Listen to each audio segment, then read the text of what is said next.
This week's game, good old Dice Throne. Dice Throne, Season 1 and Season 2 from Roxley Games, right in our backyard in Calgary, Alberta, Canada. I don't know why we're laughing about that. Just funny. Calgary, Alberta, Canada. Like, I know where it is. I know, but we have people from all over the world. Yeah, I know. So Dice Throne is a 2 to 6 player competitive deck, not building, dice rolling, Card dueling game. Dueling. It kind of defies genres, I guess. Yeah, I mean, I am not an expert on the genres, so I just... You're an expert on deck building genres, right? No. That was a callback to our grand opening video where you got put on the spot. Oh, yes. Thank you, Abe, for that. Yeah, so Dice Throne is our game that we chose this week. The reason we chose Dice Throne is because it is a local creator, and it's because it's a game that I quickly became obsessed with once I discovered. So there are currently available 8 different sets for Dice Throne. I think 4 sets for Season 1, 4 sets for Season 2. And each set contains 2 characters. And then each character will have everything that you need to play, basically a full game. Each box will allow for 2 players to play. So if you want to play with a 4-player game, you will need 2 sets. If you want to play with 6 players, up to 6 players, you will need 3 or more sets. They do recommend in the rule book that the game gets a little bit more complicated with more than 4 players. So I would say that the game is kind of ideally designed with 2 to 4 players in mind, and it can potentially scale 5 to 6. But all of the rules for anyone above 4 players are, referred to on an external website that we didn't look at. So what I love about Dice Throne right off the hop is, I think the first thing that drew me to it is the art style. I'll put that a little closer there. I don't know what you would call that art style, but it's very reminiscent to me of Penny Arcade. It has that kind of similar aesthetic to the Penny Arcade webcomic. Can you let Abraham into the chat so we can put the shop cam on? Oh, yes. Hello? Someday we'll start in a way that's actually efficient and organized, but not today. Today is not that day. I don't know how you get the shop cam up. Anyways, so I was really initially drawn to Dice Throne by the aesthetic of the game. The art style is really interesting. The character design is really unique. And then once you open up the box, one thing that I always love is a very well-designed component tray. And so, can you see this on camera? Mm-hmm. There's the camera. So each character basically comes with their own little nice self-contained Roxley designed character tray. So the box itself, empty other than the 2 trays in the rule book. And once you open up the character box, you have a nice little folding board for each character. So the folding board is nice, durable, laminated cardboard, not plastic. How is it plastic? That folds out. And so this is basically the main part of your character's game board. So each game board will have all of your character's abilities and powers printed right onto it. And so the second thing that really drew me to Dice Throne is that it's essentially kind of an asymmetrical-ish type game. It's not true asymmetrical, I guess, because every character still is playing by the same set of rules, but every character has their own kind of unique thematic design. So we've got the samurai and the gunslinger open here, the tree ant and the ninja, and then the huntress and the tactician. So I have played in games with all of the characters. I don't think I've actually played the ninja specifically or the samurai, but I've played, I think, 5 or 6 games of Dice Throne in the last couple of weeks. So it's a really cool game that gives you a lot of replayability and a lot of variability in the character design. So the gunslinger and the samurai were the first 2 characters we played with. And so basically the core game mechanics of the game are very straightforward. So every character has a board that has up to 8 powers or abilities on it, printed right on the board there, as well as an ultimate ability, which is kind of like their power move. Abraham wants me to not block my mic. I'll block whatever I want, Abraham. You're not the boss of me. I'll put this right here. How's this, Abraham? Is this good? In addition to the main player board, each character has a little kind of cardboard reference. So on one side, the reference will tell you about the different special abilities and tokens that each character has, as well as giving you a dice reference. And then the backside will have kind of the complexity rating, a little bit of a bio, the credits for design, and then just a short character fact. And then when you get deeper into the tray, you'll see, again, what I love is games that have components and spaces for every single thing. And so Dice Throne does this extremely well. So every character will have 6 custom-ish dice. So custom in the sense that they're all 6-sided dice, but they'll have a color theme kind of specific to the character. And then every dice will have a match of both numbers and symbols. So every dice for each character is identical. So the number 1 for the gunslinger, 1 through 3 have bullets, 4 and 5 have, what do they call it? The dash, and then number 6 is your bullseye. And then, of course, you will have all of your little character tokens, which represent the different status effects, both positive and negative status effects. Your combat point dial. Another nice thing, this is just a small thing, but in Dice Throne, all of the dials, the combat dials and the life dials all come pre-assembled, which is nice. It's just a little thing, but one of my biggest pet peeves of board games is trying to snap these little plastic, what would you call these? The little plastic. I would call them plastic things. Okay, the little plastic things into the board, because then you got to worry about like gouging the inside of the cardboard and all of that. But yeah, these all come pre-assembled. Again, the quality of the components, the design, like everything is really consistent in this game, which is really nice, and it just gives you a nice tactile feel. Mm-hmm. And then you've got your deck of 40 cards, plus your quick reference, which is nice. So every card deck has the exact same back, so they're all identical in that regard. And then you'll have a mixture of cards that you'll see in all of the characters. So some cards will just give you more CP or your combat points, which is how you pay for cards. Some cards will let you transfer or remove status effects from yourself or from other players. But then you'll also have cards that are specific and unique to the character. So the gunslinger has the spin the chamber, which allows you to get reload tokens, and you'll also have character upgrades.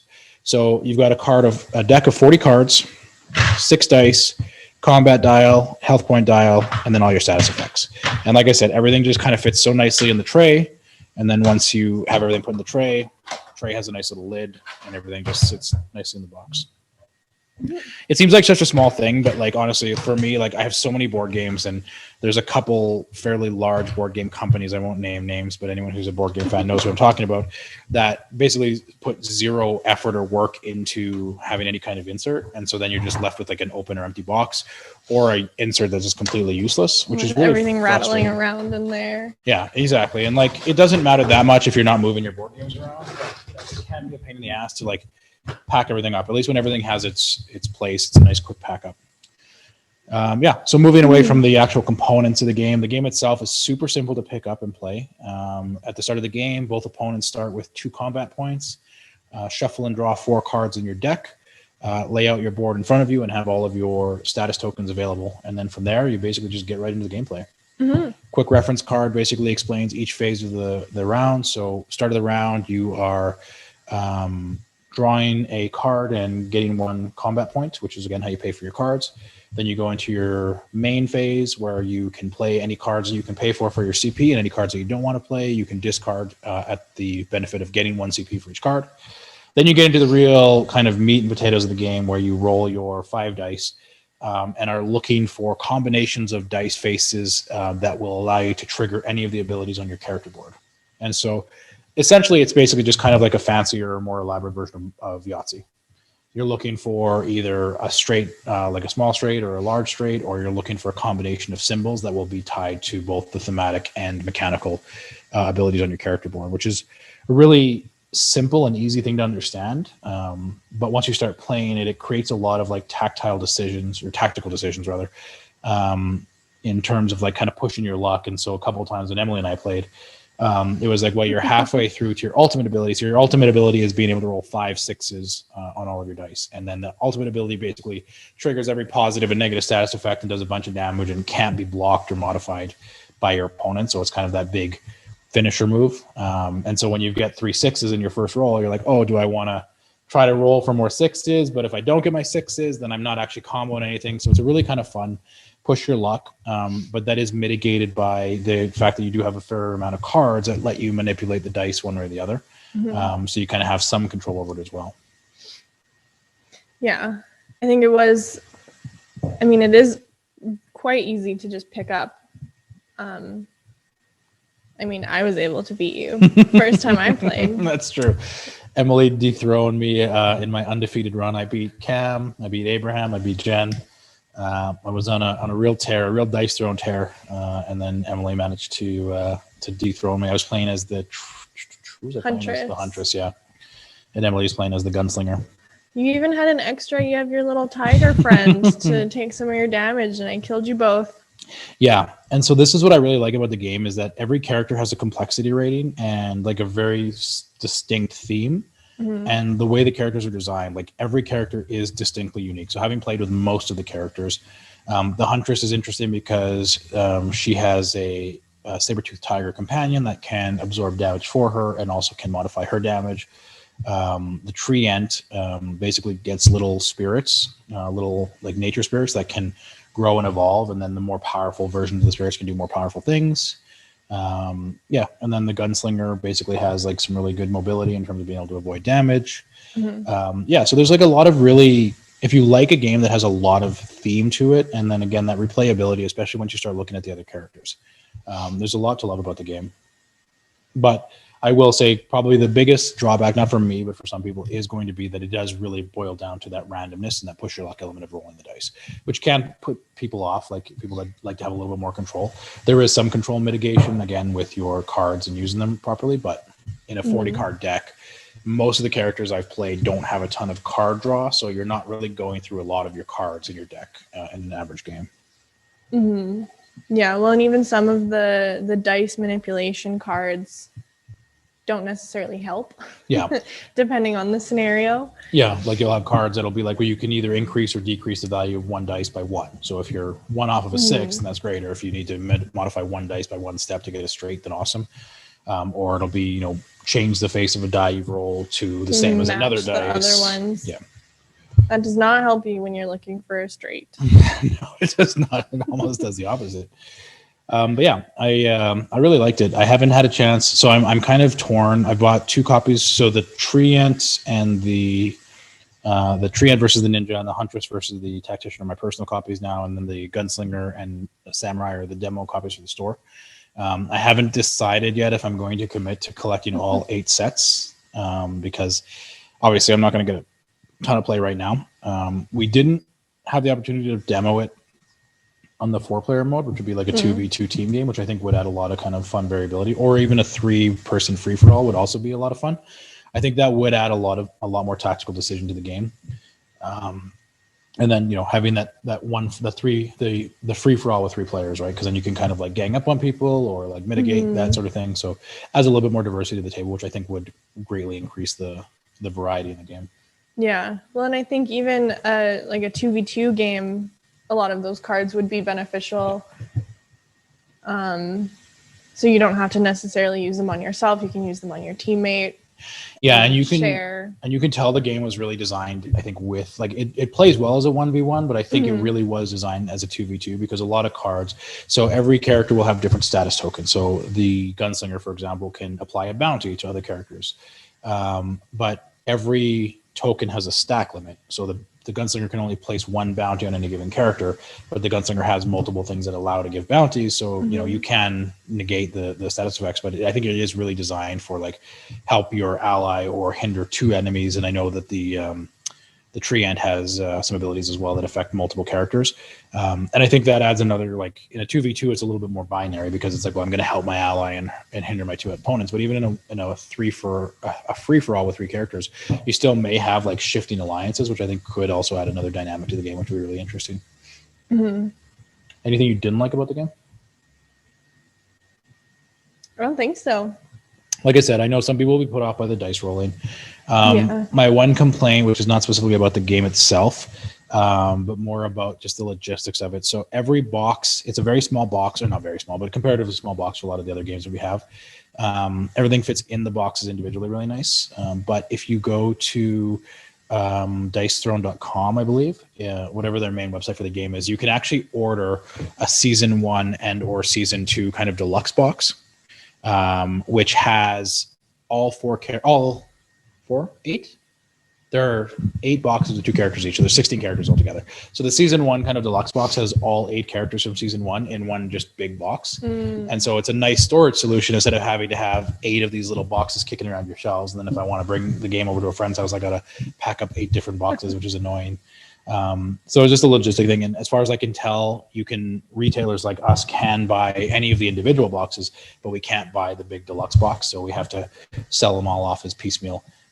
The cost is not like, there isn't like a huge cost saving to buy in like the one big box. So I do appreciate the flexibility of saying, well, this is the character I want. And like, maybe you buy this character and your friend buys that character. And then there's like a little bit of interchangeable, you kind of like a cost sharing across the 8 different sets as opposed to like investing everything in one set. But it would be nice just for me to have like, they would make my decision to collect everything a lot easier if there was just like one big box solution. Also, I believe this was a Kickstarter exclusive and now is only available directly through dicethrone.com, but there is actually a kind of a pseudo expansion or add-on for the game called Dice Throne Adventures, which basically lets you play any character you have in the core Dice Throne game, but then it adds on like a dungeon crawling co-op adventure. So the Treant and the Huntress can go into like a completely different genre of game using the same core tools from this, but actually like playing into like a dungeon crawling co-op adventure, which I think is really cool. That is pretty cool. So I'm debating on whether or not I want to invest the cost of buying that just to continue my adventures in Dice Throne. I really like, there's not a lot of examples that I can think of board games that do that, where they like add on another expansion that like changes the genre of the game. So it's like taking this core game and then building into a different kind of game, which is really neat. The biggest game that I remember did that was, I never know the name of the pronunciation, but it's Mysthea, Mysthea. And then there was a follow-up game called Icaion. And so there are 2 games that are kind of set in a shared universe.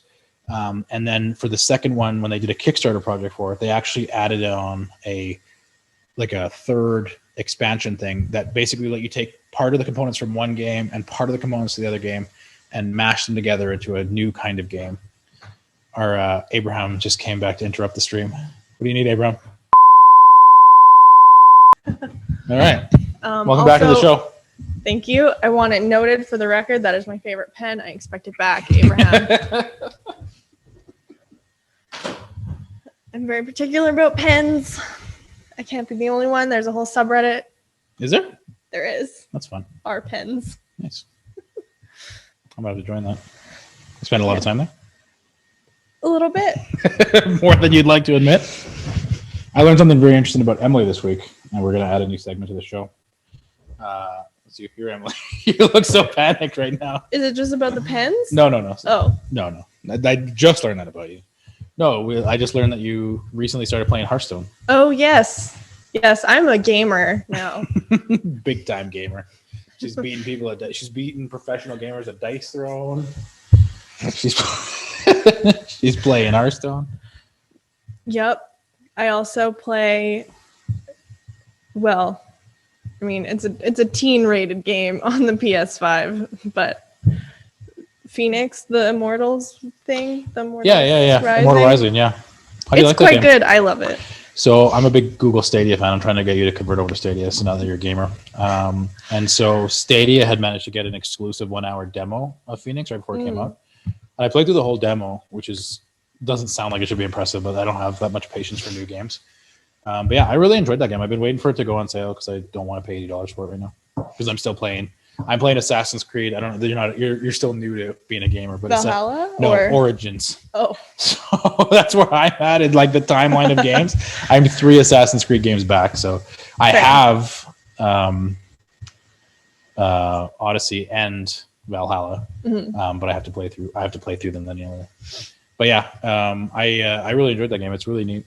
It's colorful. It was fun. Like, yeah. I mean, it got recommended to me because of my obsession with Zelda Breath of the Wild, because when we went into quarantine and I was unemployed, I had all of this time and I beat Breath of the Wild.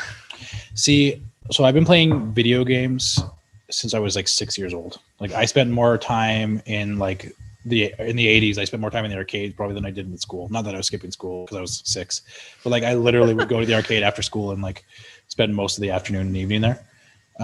But you're like the fourth person who's like fairly new to gaming that has beat Zelda when I have not.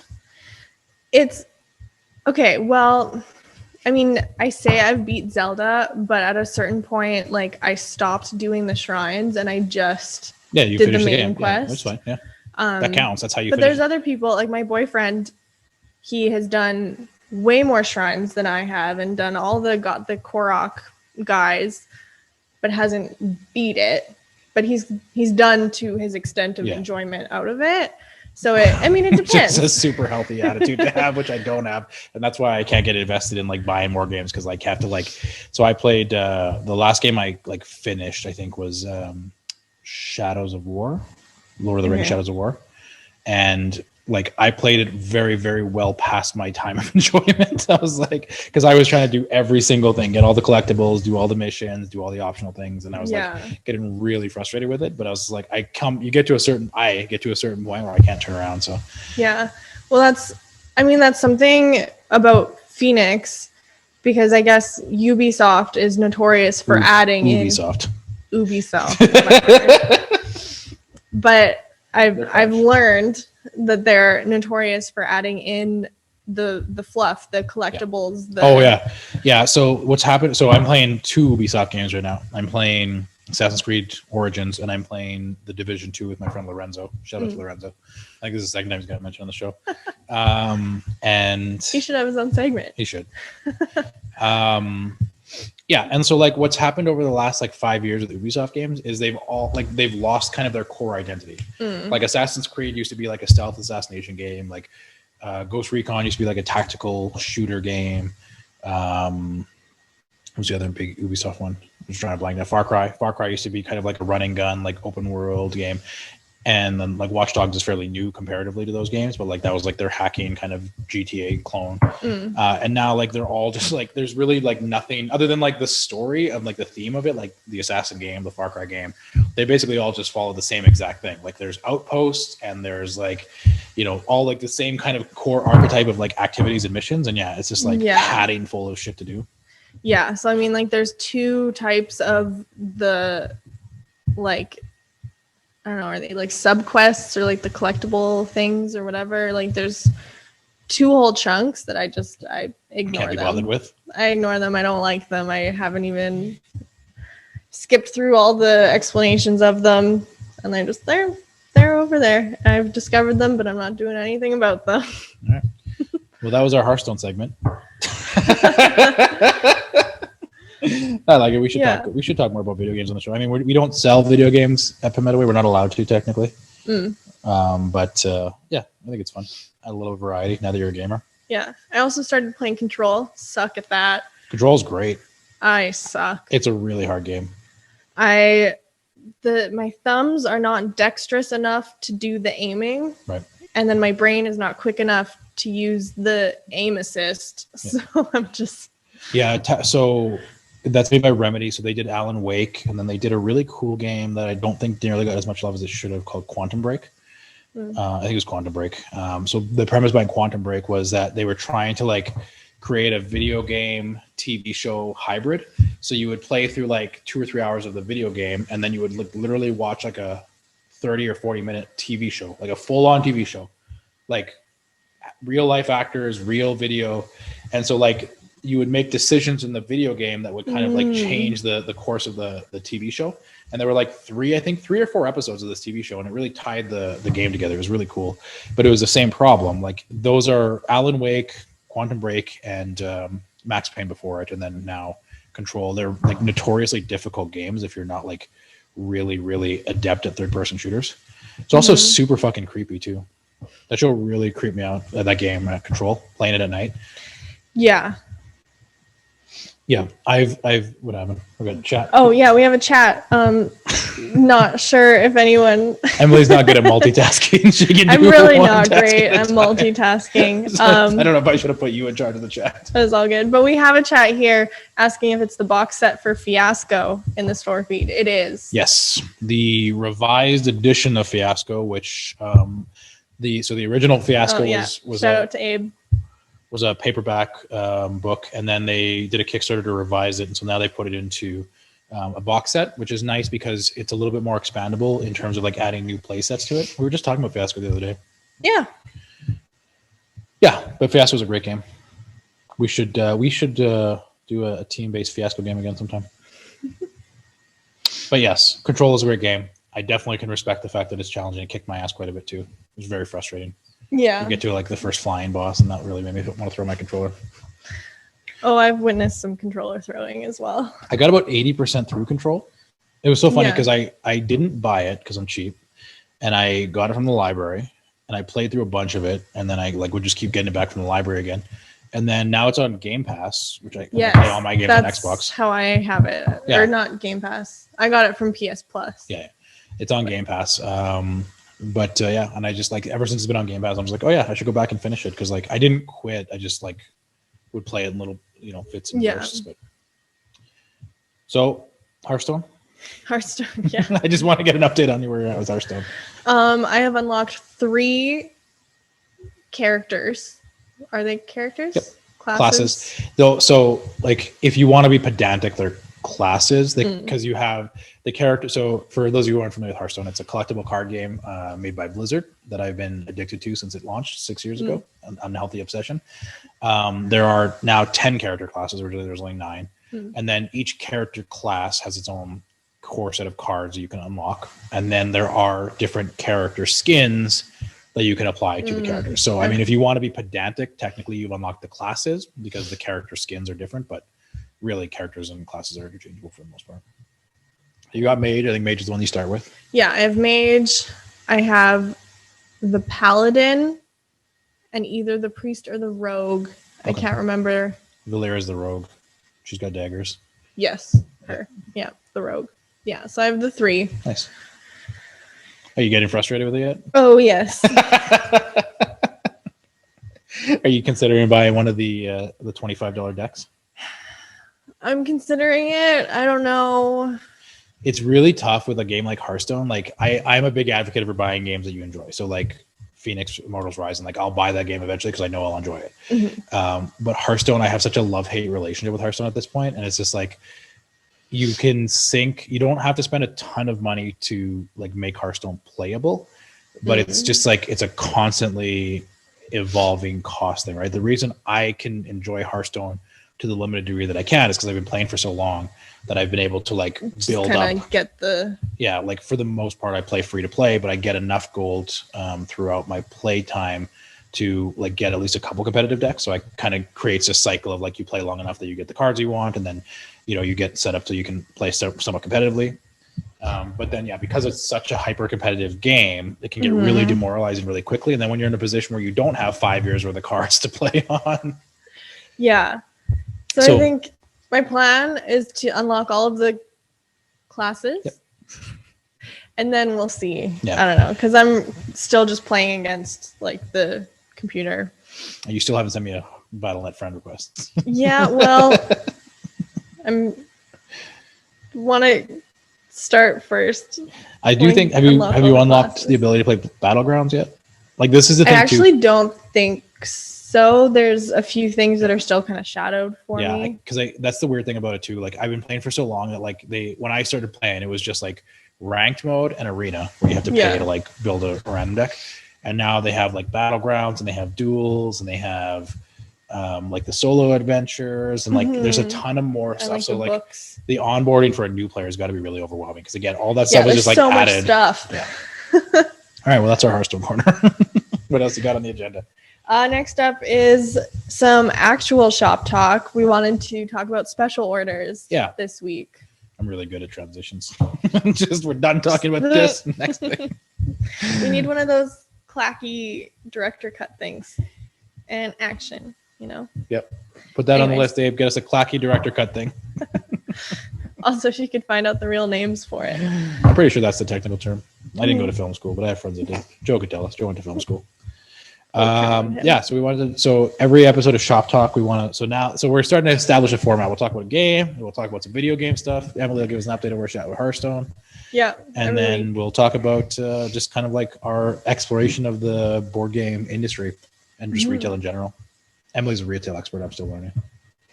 Yeah, so pre-orders are something that like we've had a lot of conversations. Abe says they're called scene markers. We get a lot of conversations. Yeah, okay. I'm pretty sure they're called director cut things. Scene markers. Get out of here. We had a lot of conversations internally and with some visitors to the shop about like either pre-ordering things or like special orders. And like the industry standard, I think for most businesses is to charge either the full price for a game, for a pre-order, or for a special order. Some kind of deposit. Yeah.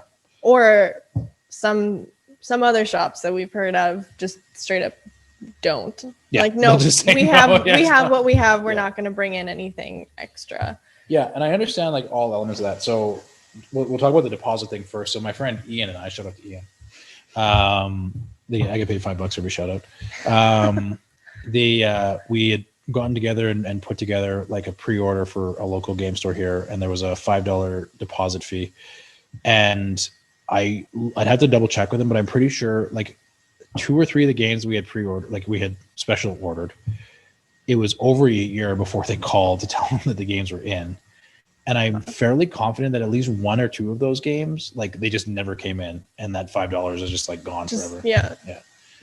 And so like that left a bad taste in my mouth in terms of like doing a deposit process. And like I understand now from being on this side of the counter, you know, when we have like pre-orders from distributors. So I'll use Bloodborne as an example, the Bloodborne board game. I think we had pre-ordered 2 or 3 copies from our distributor. And then our distributor rep had said, you know, like these games are like there's a lot of supply constraint. And so instead of like giving, you know, 20 copies to the first 5 stores that ordered, they're kind of like chopping it up and like getting everyone a couple copies at least. So we only got 1 of the copies instead of the 2 or 3 that we ordered. And we had a similar issue with Lost Ruins of Arnak, where we had pre-ordered like a launch kit that was supposed to come with a demo copy, and then that just they said nope. Not only are you not getting your launch kit, you're not getting any copies of Lost Ruins of Arnak. Yeah, I mean, and a lot of that is exacerbated by the pandemic and like manufacturing shortages and shipping constraints. But I mean, it does put the onus, like it ultimately for us, it's like, well, who is the responsibility on? Like if a customer wants something. And, you know, we're in this kind of like societal agreement that, you know, if a customer wants to buy something from us, then we will obligate that purchase. We're obligated to fulfill that purchase. What happens if we can't fulfill that purchase for circumstances outside of our control? Or what happens if, you know, like, you know, we're still a new business, and the reality is a lot of new businesses don't last. And, you know, that's something that's constantly at the forefront of our mind. So the last thing I want to do is take somebody's either a $5 deposit or the full price of a game and then, you know, not be able to fulfill that because of a myriad of things that may or may not be out of our control. Yeah. Yeah. And then like the full price thing really bothers me too, because then it's just like, well, now we're just holding that customer's money. And, you know, from a business perspective, it just comes down, it becomes a liability, it becomes a financial liability that now you're, you know, responsible to honor again you have this responsibility to say, well, you've paid me for this thing and now I have to give you this other thing. And, you know, where do you draw the line? And like, is it 6 months? Is it a year? Is it 2 years? You know, where do you say like, I can't get this thing for you, here's your money back? And then so I don't know, for me it's just like it's always been a no-brainer that like if a customer wants, and then to the third part of it, so that's the deposit and the full fee. I also understand the reticence to bring in special orders because, you know, a lot of distributors will require you to spend a certain amount of money to be able to bring in product. And so that's something we struggle with as a small business when our cash flow is still fairly small to be, you know, justify bringing in, you know, we get a special order for a $50 RPG book, and then we have to spend another $200 to meet our minimum shipping. And then we're bringing in inventory that we might not otherwise have brought in. Which leaves us heavy on inventory, but you know, that's kind of who we kind of thought it was important to the core of our identity to be that shop that will bring in that kind of unique and fun stuff. Yeah. For older people, the vision I always had for our shop was high fidelity, like kind of that like 80s and 90s like record store. I know it's because you're a millennial, but you know, like that, the concept of like that indie record store, right? Where like we have that kind of cool RPG, like we have like mainstream stuff, but you can also come in and like check out new RPGs, and we're that go-to place where like if you're trying to find something weird or eclectic, we'll have it. And that was always kind of the vision we had for the shop. And so we're always really kind of committed to making that happen, which does come with the obligation to bring in special requests and things like that. And it benefits us too, because you know there's a lot of cool stuff that we found that we wouldn't have found if customers hadn't come in. So 1,000-Year-Old Vampire is a solo kind of journaling RPG created by Tim Hutchins, who is one of the kind of most cantankerous but also funnest person to interact with via email. And you know, we had one customer early or late last year, near Christmas, say, "Hey, like, you know, can you bring this in?" And I said, "Sure." So I brought in a couple copies from an indie publisher or distributor, and then I reached out to Tim directly and ordered some more copies from him, because whatever we can, we'll always try to go directly to the creator. Yeah. And that's become one of our best sellers. People love that book, and you know, the look of it, the aesthetic of it, the design of it. So, you know, it does behoove us as well to be that place where if somebody brings something cool to our attention, then it's like, hey, let's bring in a couple extra copies and then see what happens. So yeah. But I do understand the business decision around not doing it. It's just, I think for me, like, not bringing in special orders makes a lot more sense than requiring a deposit or a full payment on it. Because again, like, to me, it's just that puts so much pressure on us to make sure we fulfill that. And then also it's just not consumer friendly. And we're always trying to be mindful of like being as customer friendly as we can. Yeah. Well, and I think especially like in this community, we want to kind of establish that identity as, I mean, I think that's an actual term, but the friendly neighborhood game store, you know, we want to actually be the first place that people think of. Yeah. If, you know, see a cool indie RPG, like, you know, who would have this? Pay Metaway. Yeah. And it's cheesy, but we're trying to put the friendly, the emphasis on friendly neighborhood games, or friendly local games, or FLGS. Yeah. I was close. That's fine. You're thinking of friendly neighborhood Spider-Man. Yeah. That's FLNS. That too. We want to be that too. Especially Abraham.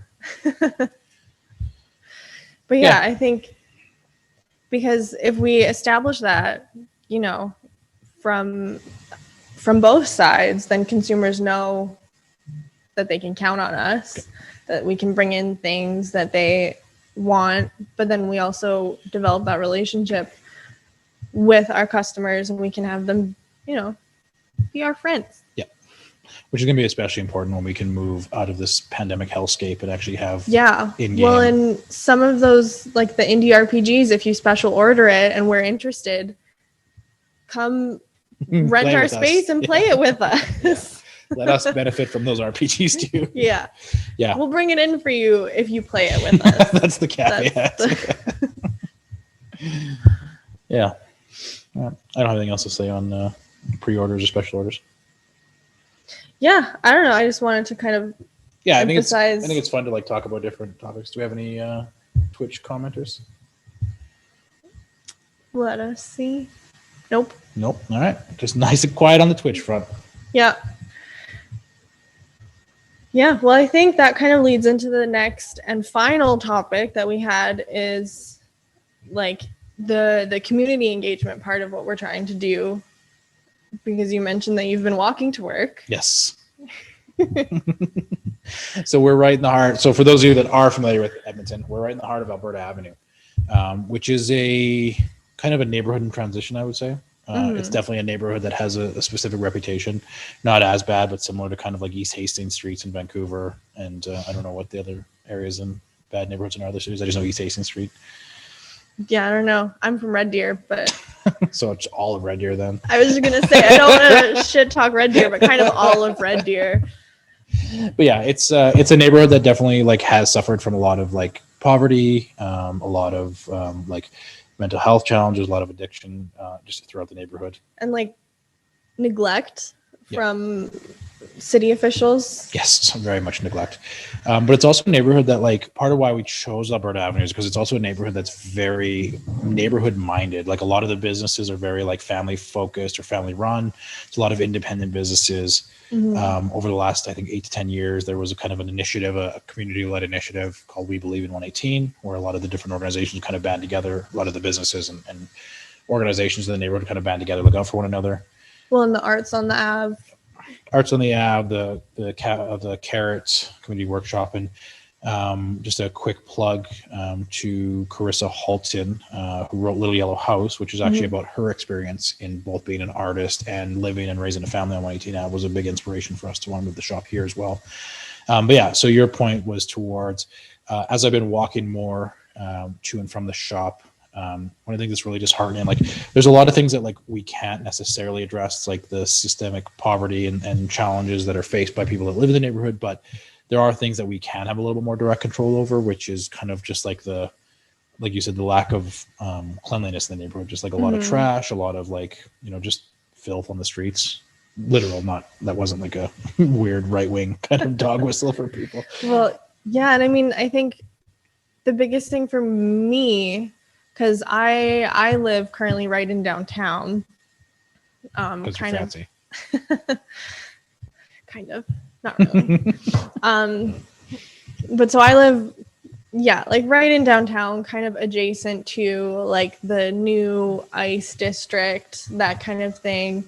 And whenever I walk my dog up and down, we have a little path, and something so small that I like hadn't thought of it until I noticed. But whenever I walk my dog and, he does his business and I pick it up because I'm a responsible dog owner, there's always a garbage bag in the garbage cans. Like there's always like someone changes them. That's someone's job. There's always like a new one. It's never overflowing. It's always upright. I don't think there's chains around them. Like it's just kind of taken care of, maintained. And then you see the one outside our door here, and it's such a small thing, but when you notice it, it's like, oh, okay. Yeah, well, it's the same thing too. Like so we're kind of on the westernmost part of 94th Street, where I think there is a little bit more of like a developed, like more, like I guess longer standing or larger scale businesses. Mm-hmm. So the further west you get from like 82nd to 94th, where we are, like there's definitely a shift in terms of like the quality. And you're right, like we're still on 118th Ave. There's still a lot of like neglect here, but when you go 90th Street and east, like, and I know I'm getting really specific, but there's definitely a lot more like just garbage on the ground, garbage in the streets, and like it's just. So one of the things we're looking at doing is we want to start kind of just either working directly with the community or even just do it ourselves, but like do some more community engagement and look at ways that we can kind of help build out 118 Ave. So we're talking about maybe organizing like a team-wide kind of cleanup day, or like once a month or every couple of weeks we go out and like just literally just like grab some garbage bags, pick up trash. And I think it's all about, for us, like being really showing the community that we actually want to be here, and then I think helping like the outside for sure with trash and like cleanliness and stuff like that. And then I think one of our other team members mentioned we're gonna try to get some naloxone kits and some, I forget the other one. There's a naloxone and the other one, I'm not sure, but we would find out. Just to be able to have like some resources to be able to help. Yeah. And then I've thought about like just doing like small things. Like I think this is really like, it's so easy to just do small things. Like there are a lot of people that have like, mental health or like challenges with housing or whatever, especially now, like with this pandemic. I mean, this pandemic has been really tough on everyone. Yeah. But like even just things like, having a couple extra bottles of water, a couple of granola bars in my bag when I'm walking down. And if I see somebody who looks like maybe they could use something to eat or something to drink, like especially as we're moving into summer, like it gets really hot. Yeah, absolutely. Yeah. Well, this is starting to feel like we're just like patting ourselves on the back for being awesome. I wish we had a better like call to action. I guess the big takeaway here is that like, people, it's really easy to just kind of like do something small in your neighborhood or your community to like, whether it's just pick up some extra garbage or reach out and help somebody. Just be better. Yeah. That's the takeaway. Do better. Be better. That was an awkward transition. All right. What else you got? That's it. That's all we have on our agenda. All right. Hit him with our patented sign off. We have no patented. I know, but it's always fun. It's just awkwardly ending the Zoom meeting. Abraham had a good sign off. There's there's a customer in the store. I think that might be Dylan Tatus of Cree Coffee doing our coffee delivery. Oh yes, new coffee. Yeah, big shout out to Dylan Shout out Tatus to of Cree Coffee. I mean, you regretted that shout out as soon as you started it. I mean, I was gonna say, you know, speaking of community outreach, I know he does a lot as well within the community. Yeah, he really does. Yeah, I've been watching Dylan. So if you're not familiar with Dylan Tatus, he is the owner, marketer, and sole kind of driving force operator. Cree Coffee. Yeah, a local Indigenous owned coffee roaster and proprietor. Yeah, and he has a really cool. Have you seen his shop, like pictures on Facebook? I've seen pictures. Yeah, it looks got really a cool. Really cool little. I don't know what the word would be, like a coffee shop, like coffee house, I guess. Yeah. On 124th Street. Yeah. Super cool guy. But yes, very involved in the community. Inspiration to all of us. So if you haven't already, follow Cree Coffee on Facebook. Yes. That's our call to action. All right. Well, I think that's our show. Yeah. Slightly. That is. For the most part, it was less awkward than last week. It got awkward. Oh, you know what we didn't do? We didn't tease what we're going to talk about next week. Next up. Next week, we will be talking about a game that Emily was very excited about. The box that won't stand up. Thank you. Hold that. Let's do this. Oh, so now it's not in Anyway, so teasing our next week shop talk, we're playing The Initiative, which actually that was one that we got a pre-order for. Yes. And then it was featured on the distributor's kind of like spring sale. Yep. And I was like, hey, I know that name. Yeah, so Emily's been getting more, now that Emily's a gamer, she's been a lot more proactive in like following the different kind of trends in gaming and taking more of a lead instead of just letting me order things all willy-nilly based on my very, very specific taste in board games. Just add to cart, add to cart, add to cart. But yeah, so The Initiative, we'll be talking more about it next week, but it's a brand new game by, who's this by? The dice one. Little dice guy. Yeah, I don't actually know the company. It just says designed by Corey Konizeka. Who knows? I think it might. I don't know why I even tried. No. But yeah, it's a really cool 1 to 4 player cooperative game that seems like it's going to have a lot of like really nuanced layers to it. Like builds on itself. Not a legacy game, but kind of an evolving narrative story focused game that we're really excited about. We played, we demoed the first session. I think there's some like 12 sessions. Yeah, 12. Yeah. Yeah. So we're definitely going to be spending some more time with it this week, and we'll be talking at length, spoiler free, but we'll be talking at length about it next week. Yeah. And then more awkward topics. If you have suggestions, requests, we will be, so for those of you that are just with us on Twitch, I forgot how to talk, we will be releasing this as an audio podcast as well. Yes. For people who want to just hear our voices without seeing our awkward exchanges, our awkward facial expressions. But if you're interested in the awkward facial expressions as well, we have YouTube. Yes.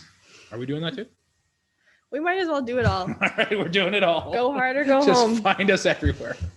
And then we do our bi-weekly team RPG. Yes, on Twitch as well. Yes. Which was super awkward last week. But that's okay. We're learning. Part of the flair of Pay Metaway is that we're a little awkward. We barely know what we're doing. All right. Okay. Cats Until all, next time.